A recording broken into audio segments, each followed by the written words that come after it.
Assalamualaikum warahmatullahi wabarakatuh.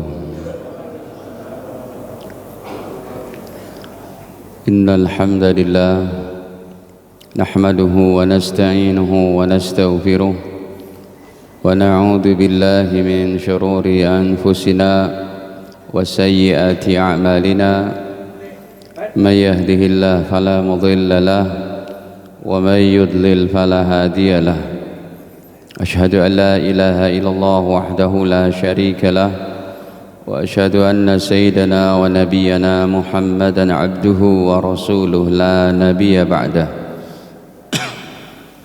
اللهم صل وسلم على نبينا محمد وعلى آله وصحبه ومن اتبعهم بإحسان إلى يوم القيامة. أما بعد، فيا معشر المسلمين والمسلمات، أوصيكم ونفسي بتقوى الله فقد فاز المتقون. قال الله تعالى: يا أيها الذين آمنوا اتقوا الله حق تقاته ولا تموتن إلا وأنتم مسلمون. Alhamdulillah, para hadirin kaum muslimin muslimat yang dirahmati Allah Ta'ala, sebelumnya marilah senantiasa kita panjatkan puji dan syukur hanya kepada Allah atas segala limpahan nikmatnya kepada kita, terutama sekali nikmat iman, Islam dan sehat afiat.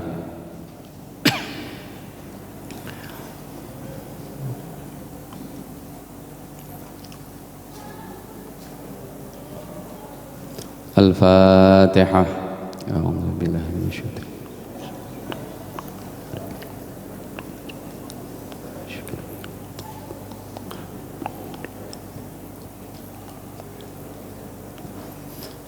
Hadirin, kita masuk pada bab 43 Riyadhus Shalihin jilid pertama, Babu Ikrami Ahli Baiti Rasulillah. Ini babnya masuk.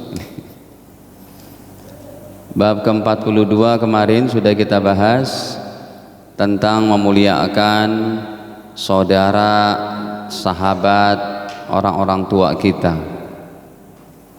Ya, jadi orang tua kita udah meninggal, maka pertama kali yang kita buat silaturahim adalah kepada saudara-saudara ayah dan ibu kita, paman, tante, bibi, om, bude, pakde, bule, pakle. Ya, ditambah lagi kata Imam Nawawi juga berbuat baik kepada sahabat-sahabat orang tua kita. Ya, udah dibawakan hadisnya bagaimana sahabat Abdullah bin Umar memberikan keledainya kepada sahabat ayahnya karena beliau ingin mengamalkan hadis Rasul. Ya, berbuat baiklah kamu kepada sahabat-sahabat, teman-teman orang tuamu. Nah, untuk bab ke-43 ini adalah Babu Ikrami Ahli Baiti Rasulillah. Bab tentang memuliakan, mengagungkan ahli bait Rasul sallallahu alaihi wasallam, keluarga Rasulillah. Ini babnya pas banget yang tadi saya bicarakan sama Ustadz Ridwan, ya, tentang nasab. Ya udah sering kita singgung juga pekan-pekan kemarin, kita ikut ulama-ulama kita saja. Ya, nasab Ba'alawi adalah bersambung kepada Rasulullah sallallahu alaihi wasallam. Bahkan ulama Saudi aja mengakui. Kalau diperlukan kitab sezaman, itu berarti enggak mengikut daripada koridor ilmu nasab. Nasab itu cukup dengan istiharah dan istifadhah. Ya, ketermasyhuran yang meluap.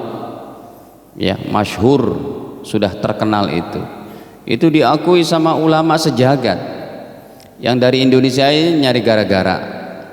Ya, guru-guru kita banyak habaib,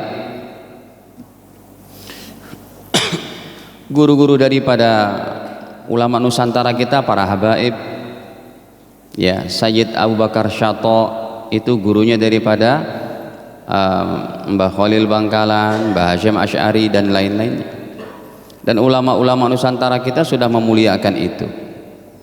Ya, Baik. Cukuplah pegangan kita seperti ulama selevel Imam Nawawi, Imam Sayuti, Imam Sakhawi, yang semuanya mereka mengisbat akan nasab Ba'alawi. Apalagi Imam Sayuti, ya, beliau mengisbat, menetapkan bahwa Sadah Ba'alawiyah merupakan keturunan Nabi. Udah, kita ikut ulama-ulama kita aja. Ini kan yang ada cuma kebencian aja nantinya tuh dibicarakan di medsos. Ya. Dan alhamdulillah guru-guru kita dari Rabithah Alawiyah di Jawa Timur yang dipimpin sama Habib Taufik, ya, itu sudah melayangkan undangan tanggal 7 nanti itu 7-8 September. Diundang langsung orang-orangnya. Allah alam mau datang nggak? Di Banten aja dulu udah diadakan 4 jam kan, di Kesultanan Kebantenan itu nggak datang juga orangnya, apalagi di Jawa Timur diundang secara resmi. Hadirin, lebih baik kita salah mencintai daripada salah membenci. Ya, kita mencintai para ulama dari habaib, sumpamanya mereka di akhirat ditentukan oleh Allah bukan keturunan Rasul, kita udah cinta kepada orang-orang soleh. Ya, tapi kalau membenci ternyata mereka keturunan Rasul, salah dalam membenci lebih bahaya. Ya, mendingan salah mencintai daripada salah membenci. Wa bayani fadlihim, dan juga menjelaskan keutamaan daripada keluarga baginda Nabi. Ya, keluarga Nabi dijaga sih. Terlepas dari itu Sadah Ba'alawiyah ataupun daripada Al-Hasani. Kalau Al-Hasani itu adalah dari jalurnya Sayyidina Husain, karena yang Sadah Ba'alawiyah ini adalah dari jalurnya yang Hasani dari jalur Sayyidina Hasan. Kalau yang Ba'alawi ini dari jalur Sayyidina Husain. Nah, contohnya itu gurunya ulama Indonesia, Sayyid Muhammad Alawi Al-Maliki Al-Hasani, ataupun yang dari Jordan sana, apa itu, Raja Jordan kan itu Hashimiyah Al-Hasaniyah. Makanya Republik Jordan Al-Hashimiyah itu bahkan pembesar negerinya itu keturunan Rasul. Maroko juga demikian, ya. Nah, kalau secara utuhnya memang keturunan Nabi itu tetap dijaga oleh Allah, karena pemerintahan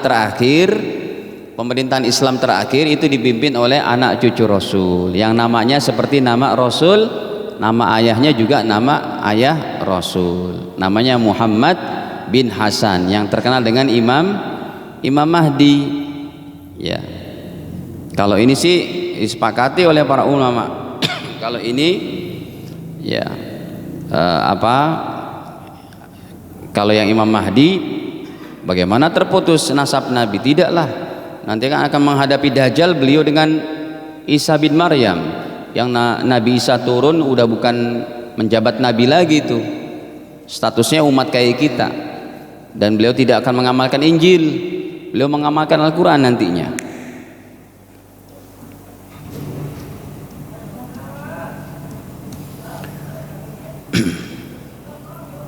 Nih contohnya, banyak ya hadis semacam ini. Atau dengan kata-katanya deh, Al-Mahdi minni, kata Rasul begitu, ya. Nanti kita bisa tahu namanya dari ini, ya. Tuh, ini hadis riwayat Imam Abu Daud, hadisnya sahih. Jadi keturunan Nabi nih masih ada. Terlepas dari perdebatan yang Sadah Alawiyah dari Bani Alawi, ya, kalau ini dari keturunannya Sayyidina Hasan, kan Hasan dan Husain tuh. Nah, hadirin, ini Nabi bersabda, Al-Mahdi min itrati, Imam Mahdi adalah dari darahku, dari keturunanku, min waladi Fatimah, dari anaknya Fatimah. Hanya saja jalurnya jalur Sayyidina Hasan, bukan jalur Sayyidina Husain. Tuh, udah disebutkan oleh Rasul, Imam Mahdi dari keturunanku. Nanti dijelaskan dalam hadis yang lain, ya, kalau Imam Mahdi itu adalah namanya seperti namaku, ya, serta nama ayahnya seperti nama ayahku. Itu ada dijelaskan juga tuh oleh Nabi sallallahu alaihi wasallam. Nih contohnya, la taqumus saa'ah, tidak akan bangkit hari kiamat hatta yaliya rajulun min ahli baiti, sehingga nanti akan datang satu orang pemimpin dari ahli keluargaku, yuwatiu ismuhu ismi, namanya kayak nama aku, kata Rasul. Bapaknya pun namanya seperti nama bapaknya Rasul. Anak cucunya nih yang generasi ke-34, 35 sampai nanti menjelang hari kiamat, ya. Jadi memang keturunan Rasul ahli baitnya tetap utuh. Nah, ini yang dipermasalahkan yang dari Sadah Ba'alawiyah, karena ada orang yang menuduh bahwa kitab sezamannya itu enggak ada, abad ke-4, ke-5, ke-6, ke-7, ke-8, ke-9 gitu. Padahal dalam ilmu nasab, para nasabah, ahli nasab tidak ada mensyaratkan itu, tidak ada mensyaratkan kitab sezaman, tidak ada mensyaratkan tes DNA, enggak ada. Makanya pakar-pakar ilmu fikih yang masalah nasab adalah merupakan sebagian daripada ilmu fikih, menetapkan tuh selevel Imam Sayuti, Imam Sakhawi, Imam Ibnu Hajar Haytami, guru-guru besar kita, ya, Hafiz Zabidi Al-Murtada, kitab Ihya Ulumuddin segini, beliau syarahkan panjangnya segini jadinya. Hafiz Zabidi Al-Murtada, Sayyid Zabidi Al-Murtada, kitab aslinya ada di rumah saya, alhamdulillah. Udah, kita ikut ulama-ulama kita aja. Ya, ini kan nantinya ya, kalau saya lihat di rekaman YouTube-nya itu cuma kebencian aja, yang ada kebencian. Masa dibilang lagunya Rhoma Irama lebih baik daripada 70 habaib, kan kurang ajar itu, Pak. Lagu apa namanya katanya? Ya.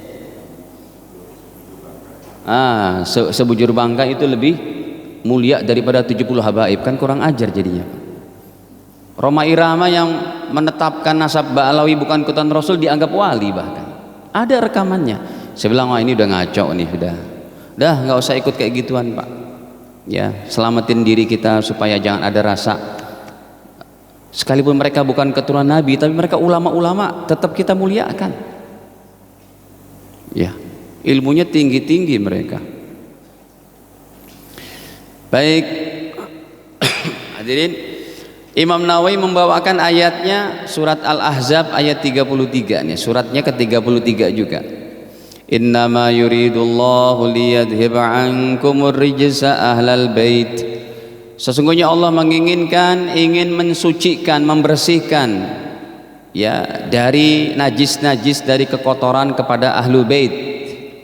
Wa yutahhirakum tathhira, dan Allah ingin membersihkan mereka dengan sebersih-bersihnya. Keluarga Nabi makanya hukumnya khusus. Istri Nabi itu nggak boleh minta nafkah.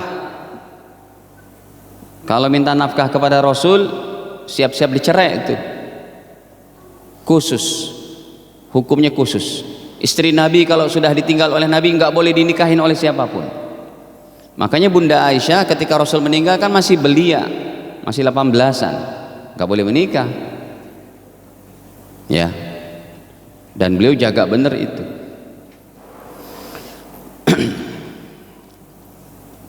Nah, hadirin, sampai ada istri Rasul yang karena memang sudah merupakan tanggungan dari Allah Ta'ala, yang nikahin Allah, bukan daripada bapaknya yang nikahin. Tahu nggak, Pak?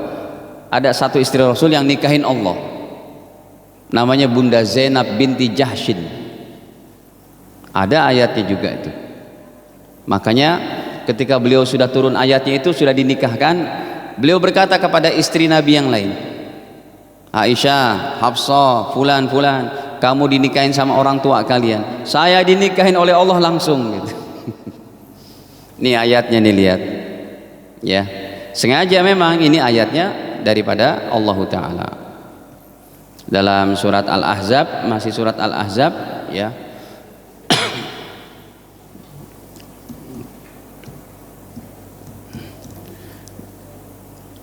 Surat Al-Ahzab pada ayat 30 ayat 37. Ceritanya anak angkat Rasul namanya Zaid bercerai dengan istrinya Zainab. Nah, untuk menegaskan hukum fikihnya, kalau anak angkat tuh istrinya adalah boleh dinikah oleh siapa? Oleh mertua angkatnya Rasulullah.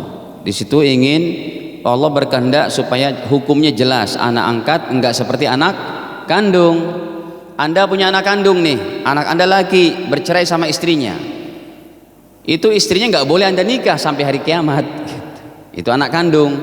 Anda punya anak angkat, ya, anak angkat laki menikah dengan perempuan, entah masalah apa mereka bercerai, itu istrinya setelah selesai iddahnya Anda boleh nikahin si mertuanya itu. Inilah kasusnya seperti Rasul. Hanya saja kan Rasul menikah 2, 3, 4 itu perintah Allah semua. Kalau Anda perintah siapa? Makanya saya nggak setuju tuh dengan candaan para ustadz. Kamu nggak menjalankan sunnah Nabi. Emang apa sunnah Nabi? Yang saya paham tuh sunnah Nabi jaga tahajud, jaga puasa Daud, baca Quran 1 juz, ya, sedekah harian. Kemudian sunnah Nabi yang lain apa? Murah senyum, akhlak baik, jujur, amanah. Ternyata yang dipahami di otaknya sunnah Nabi poligami. Saya bilang poligami tidak sunnah. Yang sunnah itu adalah setia dengan istri pertama. Nanti setelah istri pertama meninggal baru silakan Anda poligami. Begitu cara mainnya. Rasulullah selama beristrikan dengan Bunda Khadijah tidak pernah menikah lagi kan. Itu sunnahnya di situ. Setia dengan yang istri pertama. Kecuali kalau istri pertama dia meninggal baru silakan tuh. Tapi meninggalnya jangan diracunin. Jangan juga. Hadirin, kita buka nih Al-Ahzab ya, ayat 37. Nih. Falamma qada minhu falamma qada Zaidum minha wa tara, begitu kalimatnya tuh. Falamma qada Zaidum minha wa tara zawwajnakaha, dan tatkala Zaid udah bercerai minha dari Zainab, wa tara udah nggak punya hajat lagi, zawwajnakaha langsung Allah nikahin. Bukan bapaknya Zainab yang menikahkan, bukan bapak Jahsh yang menikahkan, tapi Allah langsung. Ya, likaila yakuna 'alal mu'minina haraj, supaya tidak ada kegusaran di tengah orang beriman, fi azwaji ad'iyaihim, untuk istri-istri anak angkat. Istri dari anak angkat kalau bercerai boleh dinikahkan sama mertua angkatnya itu. Tapi ini hukumnya kan dari Allah. Nah, ini termasuk ahli bait. Istri-istri Nabi termasuk ahli bait. Bapak Ibu, zaman makin kesana tantangan memang makin berat. Zaman fitnah makin terasa. Istri-istri Nabi, orang-orang suci, maksudnya orang-orang yang disucikan oleh Allah, itu difitnah sebagai pezina lah, sebagai pelacur lah oleh orang Syiah. Nah, ini tantangan berat juga. Alhamdulillah Syiah tidak berkembang di Indonesia. Ya, tidak begitu berkembang di Indonesia. Kalau berkembang ya, kalau Syiahnya Syiah Imamiyah berat itu. Baik.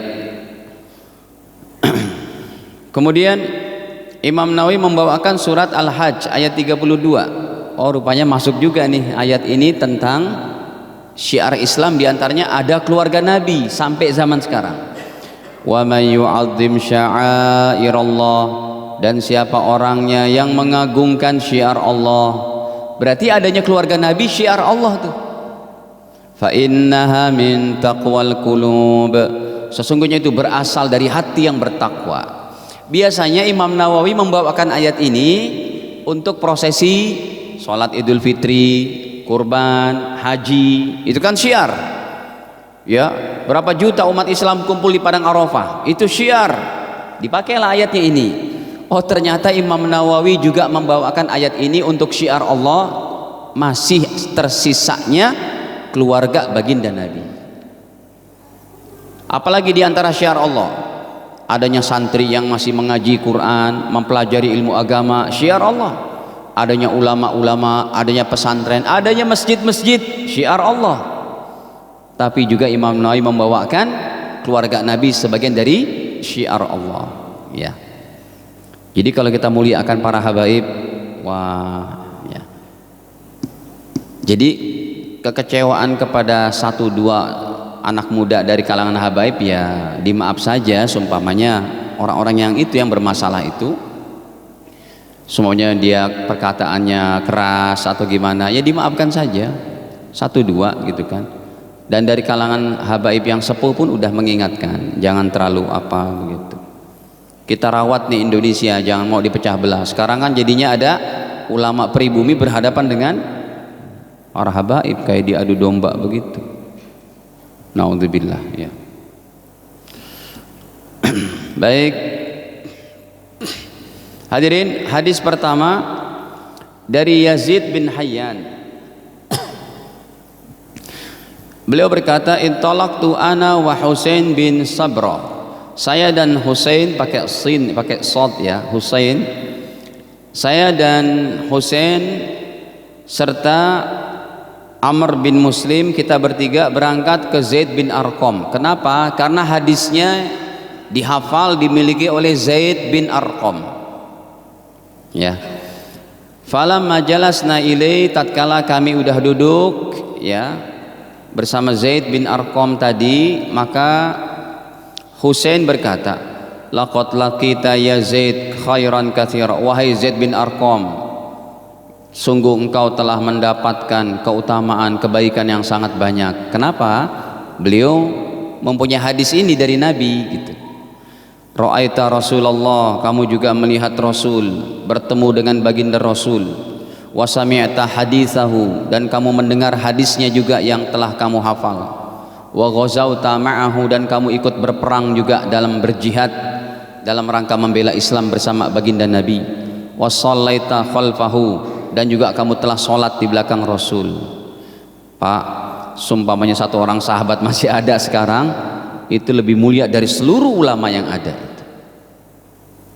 Tapi kan kalau sahabat ada sekarang berarti umurnya 1400 tahun, nggak mungkin gitu kan. Ya, Masya Allah, ini sahabat Nabi satu orang aja cukup sekarang nih Pak.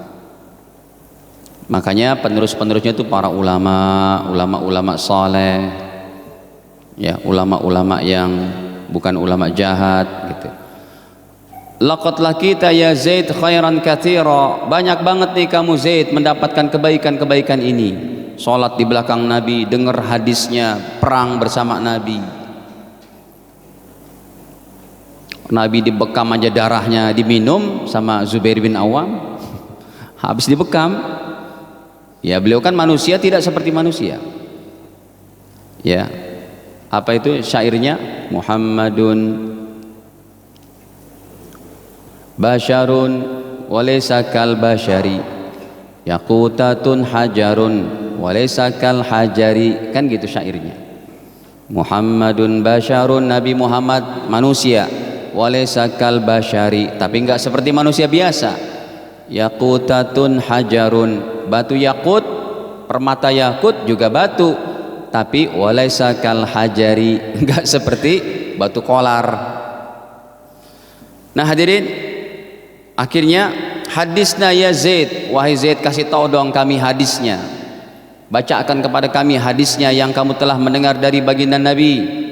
Maka Zaid berkata, ya bena akhi, wahai anak daripada saudaraku, wallahi laqad kabirat sinni, aku udah tua, udah sepuh demi Allah. Wa qadima ahdi, dan juga demikian juga udah lama banget nih masa saya dengan Rasul. Wa nasitu, dan saya lupa. Ada juga tuh sahabat lupa. Makanya ada ahli hadis, maksudnya orang yang punya hadis ketika bertambah usianya, memori hafalannya agak lemah, itu masuknya nanti hadisnya kepada hadis yang dhaif. Kecuali ada jalur, ada turuk ya dari jalur-jalur yang lain untuk menyanggah dan menguatkannya. Thoriq ataupun turukun itu menjadi jalur penguatnya. Kalau tidak, satunya hadisnya cuma satu, ternyata beliau meriwayatkan setelah sepuh, dan memorinya lemah, bisa jadi lemah hadisnya. Ya, makanya hadis lemah yang kayak begitu harus ada penyanggah dari yang lain. Tapi tetap masih boleh diamal kecuali hadisnya palsu, gitu ya. Nah, terutama bagi para ustadz nih yang hafal Quran 30 juz, harus dijaga tuh. Harus dijaga. Nanti kalau memang makin lemah memorinya, itu dimaaf. Ada Quran melaknat kepada penghafal Quran. Apa yang sebabnya apa dilaknat oleh Al-Quran? Karena dia melalaikan murojaahnya sehingga lupa. Hadirin, orang udah hafal 30 juz nggak pernah dibaca, 2 tahun aja udah hilang, atau setahun aja nggak dimurojah, hilang. Dosanya di situ.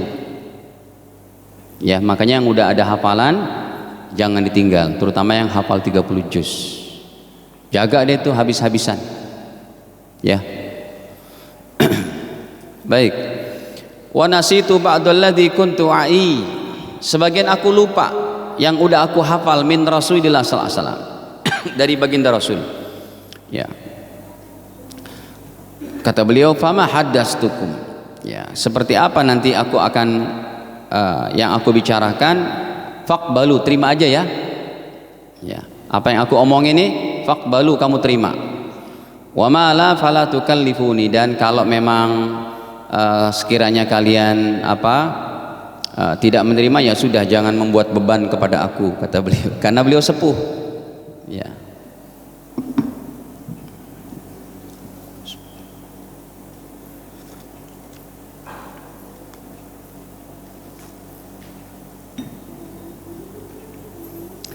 Summa qala, kemudian beliau berkata, ini hadisnya, qama Rasulullah SAW yauman, pada satu hari Rasulullah berdiri, fina, di tengah-tengah kami, khatiban, berkhutbah, bima in yud'a khumma, yaitu di dekat sungai Khum, antara kota Mekah dan Madinah.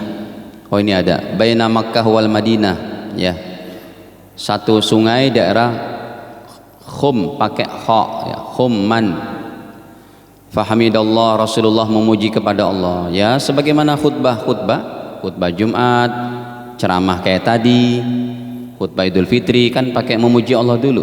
Innal hamdalillah, ataupun nahmaduhu wa nusalli, ataupun alhamdulillahirabbil alamin, wa asna alaih, dan beliau memuji kepada Allah, wa wa'adha, dan juga beliau menasihati, wa dzakkara, dan mengingatkan umat Islam.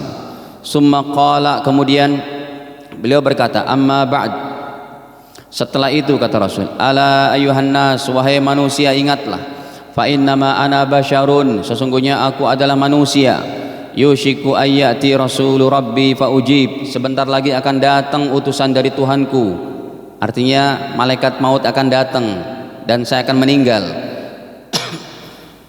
Wa ana tarik fikum, dan saya meninggalkan kepada kalian, memberikan peninggalan saqalain, 2 perkara ini. Awwaluhuma kitabullah, yang saya wariskan yang pertama adalah kitabullah, Al-Quran. Fihil huda, di dalamnya ada petunjuk, wan nur, serta cahaya. Fakhudhu bi kitabillah, maka peganglah baik-baik, amalkan baik-baik kitabullah. Wastamsiku, dan berpegang teguhlah bihi, dengan Al-Quran. Fahassa ala kitabillah, Rasul memberikan semangat, ya, bagaimana kita berinteraksi dengan Al-Quran.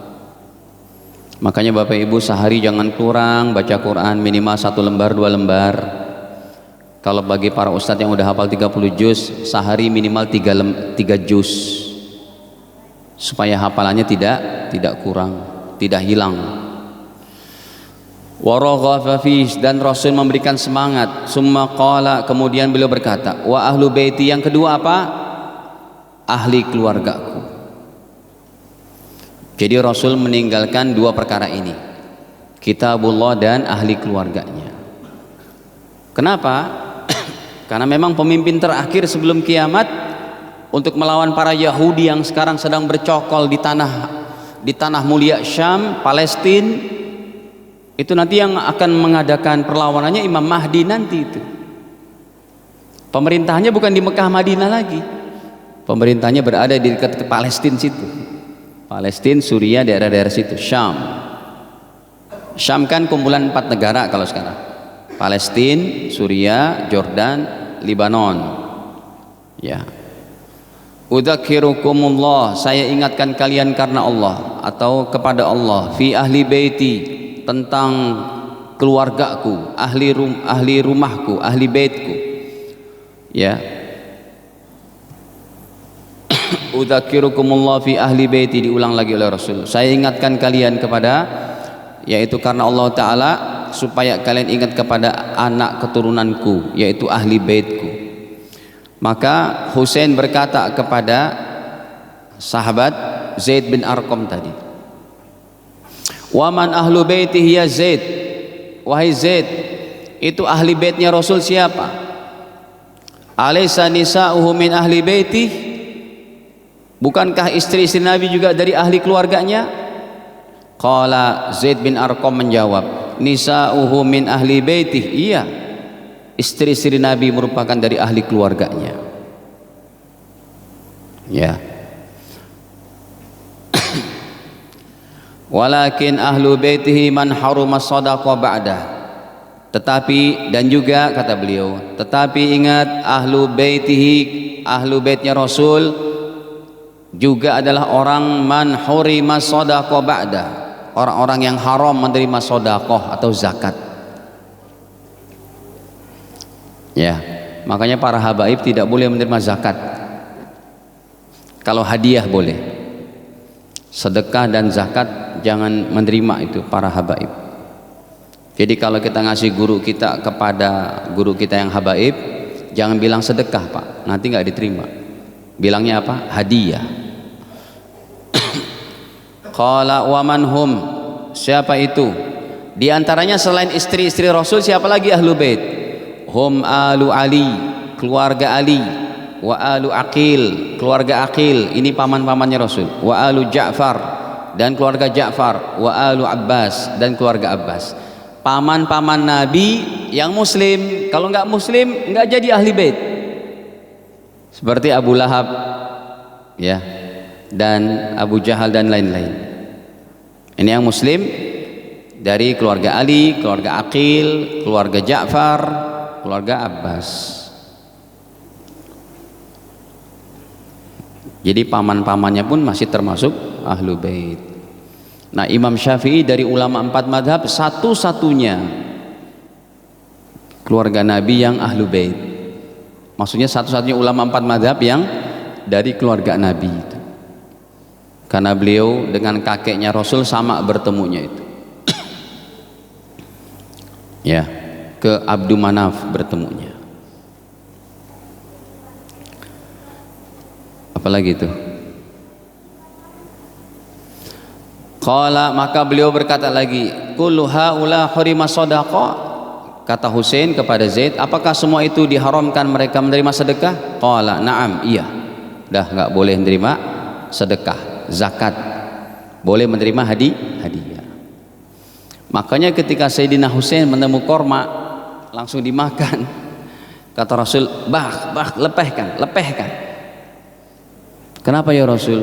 Khawatir itu daripada korma apa? Sedekah, korma zakat. Gitu. Jadi keluarga Nabi tidak menerima zakat dan sedekah. Rawahu Muslim, hadis ini riwayat daripada Imam Muslim. Dah. Satu hadis lagi dibawakan oleh Imam Nawawi dari Abdullah bin Umar, dari Sayyidina Abu Bakar As-Siddiq radhiyallahu anhu, mauqufan alaih, secara mauquf, annahu qal, beliau berkata, irqabu, muliakanlah Muhammad, Nabi Muhammad. Artinya apa? Ya, muliakanlah Nabi Muhammad fi ahli baitihi, dengan cara kamu memuliakan anak keturunannya. Irqabu Muhammadan sallallahu alaihi wasallam fi ahli baitihi. Makanya di sini irqabu, kata Imam Nawawi, irqabu gitu ya. Ra'uh, jagalah, wahtarimu, hormatilah, wa akrimu, dan muliakanlah.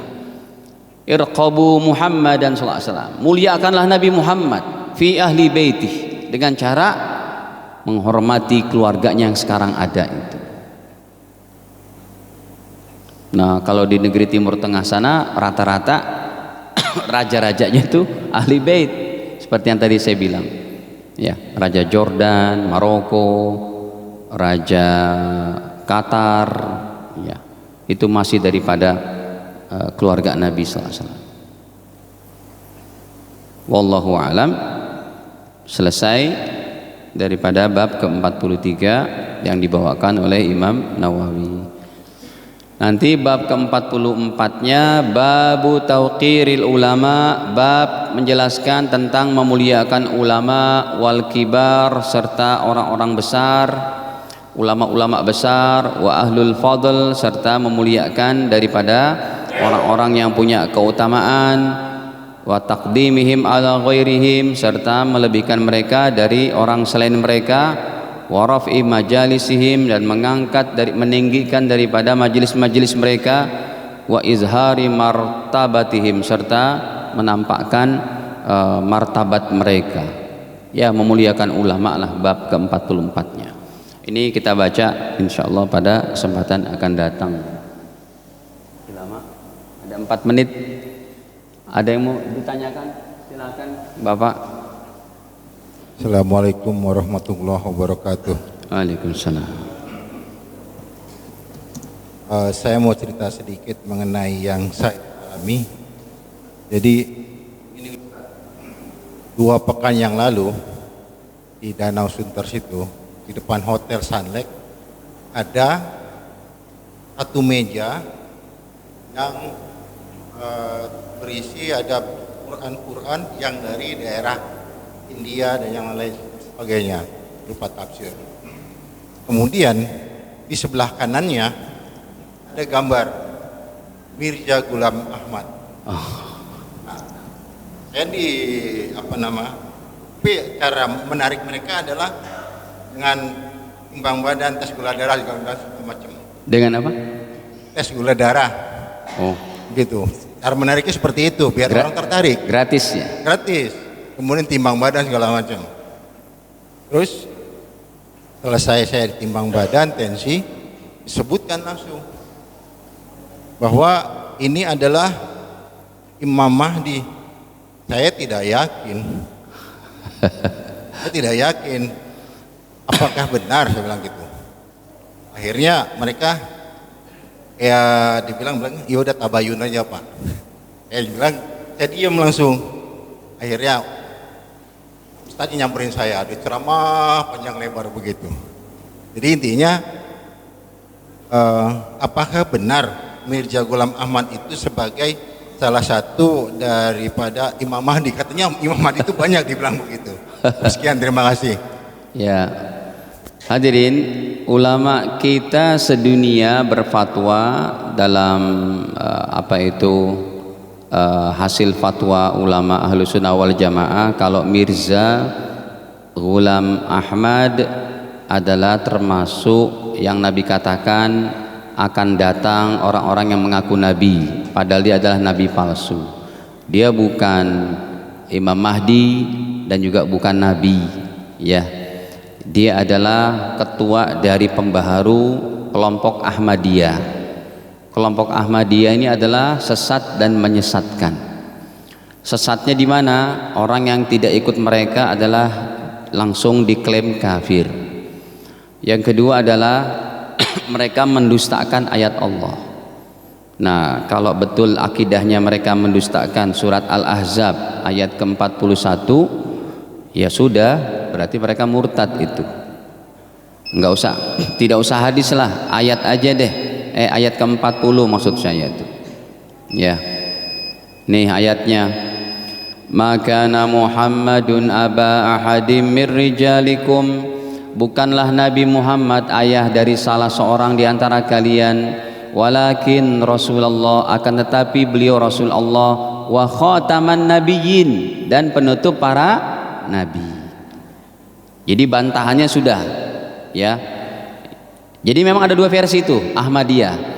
Kalau yang di Indianya di Kodian itu, di daerah Kodian, mereka mengaku Mirza sebagai yaitu nabi. Kufur kalau begini. Yang kedua yang daerah Lahore, daerah Pakistan. Saya pernah berkunjung ke sana juga, kan saya lama tinggal di sana. Nah, yang Lahore itu Ahmadiyah yang Lahore mengaku sebagai Mirza bukan Nabi tapi Imam Mahdi. Jawabannya bukan juga. Imam Mahdi itu dibaiatnya bukan di India Pakistan, di depan Ka'bah oleh ulama-ulama Abdal Syam. Kita tinggal nunggu aja beritanya deh. Ulama-ulama ahli basirah kita belum menemukan ya adanya Imam Mahdi di Masjidil Haram tiap musim haji, terutama pas tahun ganjil. Harapannya itu tadi tuh, tahun ini nih, kemarin haji tuh, ternyata tidak ada juga. Ya kita tunggu saja. Yang jelas ini bukan, ini kelompok Ahmadiyah. Hati-hati Qurannya, ya. Quran mereka itu beda sama kita, ya. Karena memang mereka sudah mentahrib, merubah-rubah dan macam-macam.